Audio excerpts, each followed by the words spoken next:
خواجہ صادر فیق کیس کے بعد ایک اور لیگی رہنما خواجہ محمد آصف کی ضمانت کیس کے تفصیلی فیصلے نے نیب کی ساکھ کا بحران مزید گہرا کرتے ہوئے اسے صفر کر دیا ہے۔ اپنے فیصلے میں لاہور ہائی کورٹ نے کہا ہے کہ نیب خواجہ محمد آصف کو 6 مہینے اپنی تحویل میں رکھنے کے بعد بھی ان کے خلاف کیس قائم کرنے میں ناکام رہا ہے۔ لاہور ہائی کورٹ نے آمدن سے زائد اثاثوں اور منی لانڈرنگ کیس میں مسلم لیگ نون کے مرکزی رہنما خواجہ محمد آصف کی درخواست ضمانت منظوری کے بعد اپنے تفصیلی فیصلے میں کہا ہے کہ اپوزیشن رہنما نے قومی خزانے کو کسی قسم کا کوئی نقصان نہیں پہنچایا اور کسی بھی ملزم کو غیر معینہ مدت کے لیے جیل میں نہیں رکھا جا سکتا۔ یاد رہے کہ بینچ نے 23 جون سن 2021 کو مختصر حکم کے ذریعے خواجہ آصف کی ضمانت منظور کی تھی، جس کے 2 ہفتوں بعد تفصیلی فیصلہ جاری کیا گیا ہے، جس نے نیب اور حکومتی گٹھ جوڑ کی دھجیاں بکھیرتے ہوئے ایک اور سیاستدان کو سرخرو کیا ہے۔ واضح رہے کہ سپریم کورٹ آف پاکستان بھی گزشتہ سال اپنے ایک فیصلے میں نیب کی ٹھوس شواہد کے بغیر گرفتاریوں کو نیب آرڈیننس سے متصادم قرار دے چکی ہے۔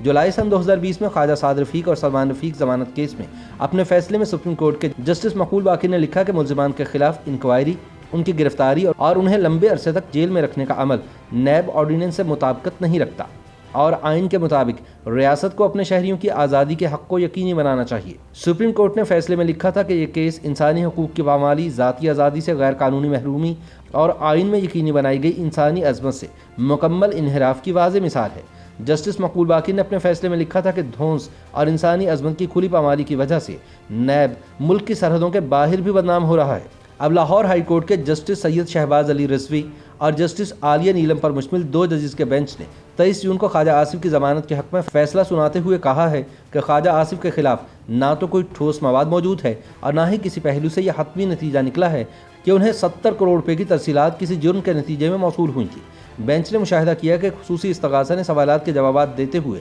واضح طور پر اعتراف کیا کہ یہ استغاثہ کا معاملہ نہیں ہے کہ درخواست گزار نے کوئی کک بیک یا کوئی ناجائز رقم وصول کرنے یا اختیارات کے غلط استعمال یا بدعنوانی کے بعد اثاثے حاصل کیے۔ عدالت نے ریمارکس دیے کہ اسپیشل پروسیکیوٹر کے بیان کے پیش نظر یہ استغاثہ کا کیس نہیں ہے کہ درخواست گزار نے اپنے عہدے کا ناجائز استعمال کرتے ہوئے اپنی آمدن سے زائد اثاثے حاصل کیے۔ بینچ نے مشاہدہ کیا کہ انکم ٹیکس گوشواروں میں غیر ملکی ترسیلات زر ظاہر کرنا سچائی کو ظاہر کر سکتا ہے۔ 18 صفحات پر مشتمل فیصلے میں کہا گیا ہے کہ درخواست گزار کے املاک، ان کی حاصل کردہ آمدنی اور غیر ملکی ترسیلات کے دعوے سے متعلق FBR کے ریکارڈ بھی پورے ہیں۔ یہ بھی اعتراف کیا گیا ہے کہ درخواست گزار نے سرکاری خزانے کو کوئی نقصان نہیں پہنچایا۔ ججز نے عدالت میں دائر 2 رپورٹس میں نیب کے موقف کی تبدیلی پر حیرت کا اظہار کیا۔ یاد رہے کہ 28 اپریل سن 2021 کو اپنی پہلی رپورٹ میں نیب نے دعویٰ کیا تھا کہ خواجہ آصف اور ان کی اہلیہ نے 2 کروڑ 97 لاکھ روپے اور 1 کروڑ 6 لاکھ 92 ہزار روپے کی تنخواہ حاصل کی ہے، جبکہ اس کے بعد کی رپورٹ میں 18 جون سن 2021 کو خواجہ آصف اور ان کی اہلیہ کی طرف سے حاصل کردہ تنخواہ کو اجتماعی طور پر 2 کروڑ 87 لاکھ روپے ظاہر کیا گیا۔ بینچ نے نشاندہی کی کہ درخواست گزار اور ان کی اہلیہ کی تنخواہ 4 کروڑ 5 لاکھ روپے سے کم ہو کر 2 کروڑ 87 لاکھ 72 ہزار روپے تک کیسے ہوئی۔ اسپیشل پروسیکیوٹر اس کی وجہ بیان کرنے میں ناکام رہے ہیں۔ مزید کہا گیا کہ اسی طرح کاروبار سے حاصل ہونے والی آمدنی بھی بغیر کسی وجہ کے 8 کروڑ 21 لاکھ روپے سے کم ہو کر 5 کروڑ 15 لاکھ روپے ہو گئی۔ بینچ نے مزید مشاہدہ کیا کہ سن 2014 کی آڈٹ یونٹ کی رپورٹ میں یہ انکشاف کیا گیا تھا کہ آڈٹ کے دوران کوئی تضاد نہیں پایا گیا۔ اس میں کہا گیا ہے کہ متحدہ عرب امارات میں مقیم بین الاقوامی mechanical and electrical company IMECO کا نمائندہ پاکستان آنا چاہتا تھا، تاہم تفتیشی افسر نے تحقیقات میں دبئی کمپنی کے نمائندے کو شامل نہیں کیا۔ یہ بھی کہا گیا کہ خواجہ آصف نے انکم ٹیکس گوشواروں میں اپنی بیرون ملک آمدنی ظاہر کی، تاہم نیب نے سن 2004 سے 2008 کے دوران سفارت خانے سے ان کی بیرون ملک آمدنی کی تصدیق نہیں کی۔ انہوں نے کہا کہ مذکورہ والا تمام صورتحال کو دیکھتے ہوئے درخواست گزار کے بارے میں مزید تفتیش کی ضرورت ہے۔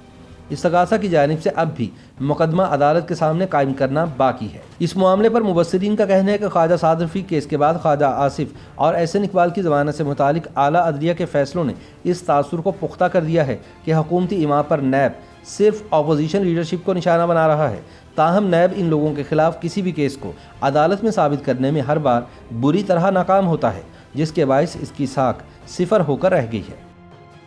YouTube پر گوگلی نیوز دیکھنے کے لیے youtube.com کی سرچ بار میں گوگلی نیوز TV ٹائپ کریں۔ گوگلی نیوز کے پیج پر سرخ رنگ کے سبسکرپشن والے بٹن پر کلک کرنا نہ بھولیے۔ YouTube پیج پر اپلوڈ ہونے والی ویڈیوز سے باخبر رہنے کے لیے بیل آئیکن پر کلک کیجیے۔ آپ کو ہر نئی ویڈیو کے بارے میں نوٹیفیکیشن موصول ہو جائے گا۔